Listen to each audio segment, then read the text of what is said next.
how long would he stay in boxing? I mean, he's 35. Well, it all depends what challenges is out there for him. All these guys, Ward and even Kovalev and Terrence Crawford is here tonight. All these guys need mental challenges. You can't just keep feeding them the guy that's next because he's a mandatory or because he wins one fight like Charlo and becomes a eliminator. Nobody wants that fight. These guys need the challenges, mental challenges, to be able to get up for a fight. Golovkin for a while was very frustrated in the fact that we're fighting Wades and Monroes, and because nobody wanted to step up. Everybody just talked, I want to fight Golovkin, but just not next. And when those things happen like that, it's difficult for them to get motivated. Difficult for them to get up for a fight, like for a guy that's not really a challenge. Canelo's a perfect motivation. Absolutely, Canelo is right now. Canelo is if you want to call it the A fighter because he's done better numbers. So yes, absolutely, he's a motivation. He is somebody that has garnered the attention of the boxing public, which is excellent for boxing. Hey, well, give us your top 3 pound for pound right now. Obviously, I think Golovkin is number 1. I think Andre is number 2, and I think this young man that fights tonight is number 3. How special is Vasily? I think he's very special. I think that he does things that. Is there another fighter that does some of the things that he does technically? No. And but the unfortunate thing, he's getting up in age, so that's gonna, just like with Manny, is gonna slow him down in a couple 3 years. But he does things today that are just hard to find and hard to find in another fighter. He does things from the old time fighters. No? How special is Golovkin to you? Golovkin is very special to me. I think he's pound for pound the best fighter in the world. I think because of his accomplishments, not because he's with me, but look at, he's got the highest knockout ratio of any middleweight in history.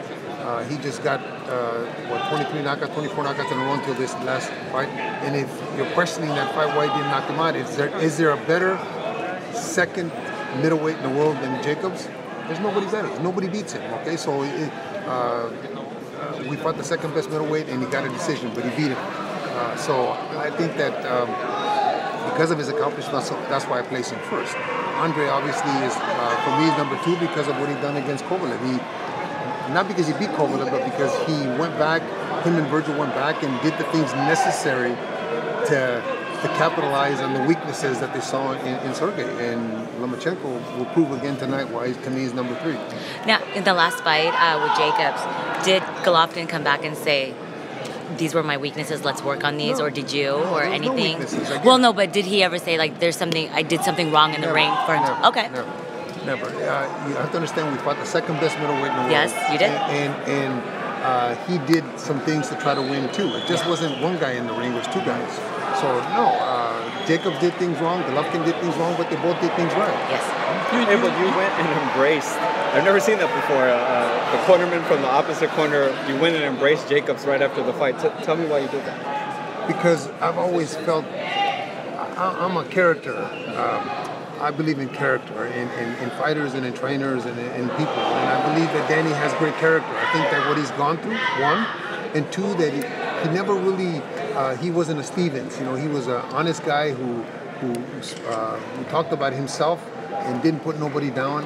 I like that in a fighter and in a man. I think that he fought a great fight, and that's why I went over and embraced him. I thought that once Golovkin moves up or moves out of the division, I think that Jacobs is going to be the kingpin at middleweight. Definitely, it was hard to root against Jacobs. You've been in there and you've had Golovkin spar Chavez Jr. Chavez is very adamant about possibly facing Jacobs at 168. You guys fought Jacobs. What would you make of that matchup at 168? Chavez it's good for Danny. I think it's good for Danny Jacobs. I think that I don't know about the 68 part, because if he does that, then he may not come down. At 60, he's a big man. But I think he could be the ruler at 160 once Golovkin leaves it. It's difficult to come back to 60 when you've been at 68 for 2 or 3 fights. But I think he beats the heck out of Julio. Julio's a friend of mine, but I think that Jacobs is too much of a fighter. Do you think Daniel Jacobs can defeat Canelo Alvarez easily? I just asked who the second best middleweight in the world is. Everybody says Daniel Jacobs, so that's your answer. I don't know if he'd stop him. Canelo's a hell of a warrior. Canelo hasn't been stopped yet. Canelo has fought some of the better fighters in his division and has done very well. So I'd have to see the fight.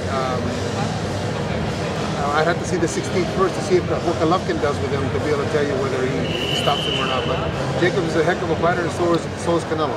How does Did Charles Golovkin really Jacobs- take it easy on Jacobs? Did he really do that on purpose? Look, when you have such a bright future in front of you, money-wise, there's no way you're going to take a chance on taking it easy and getting beat. Because then everything goes out the window. No, it just Jacobs is a heck of a fighter, and we did what we needed to do to win that night.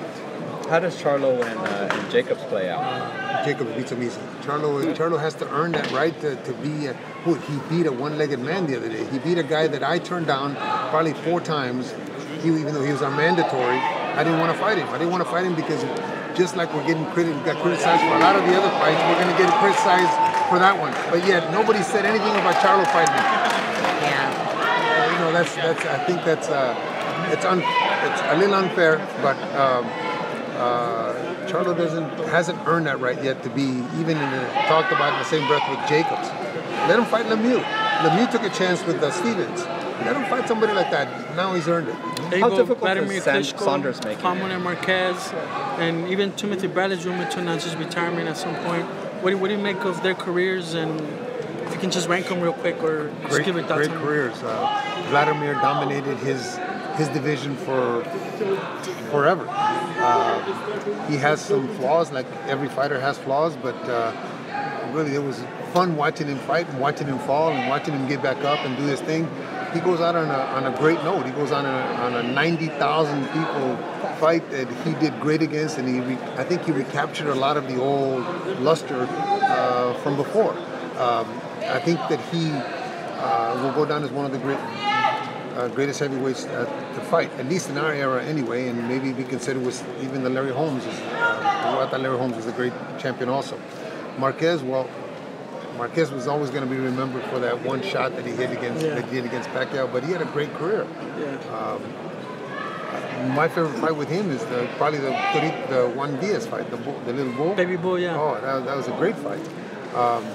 Timothy Bradley, I wasn't a fan of Timothy Bradley until he fought Providnikov, then he made me a fan. I thought that Timothy Bradley has had a great career. I hope he's not finished because I think he still has a lot of fights left in him. Juan Manuel Marquez is having some difficulty with his legs, so maybe it's good for him, but I hope Timothy is not finished. Can you comment on that?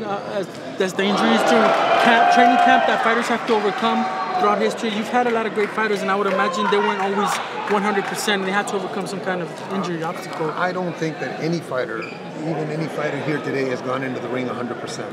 There's always, these guys are sparring sometimes 100, 120 rounds, and even though they got headgears and gloves on, big gloves, but they still get hurt. They still get broken noses, they still get busted lips, they still get sore knuckles. These guys are punching not only the bag, but the mitts, and in sparring, they're probably throwing 2,000, 3,000 punches every day.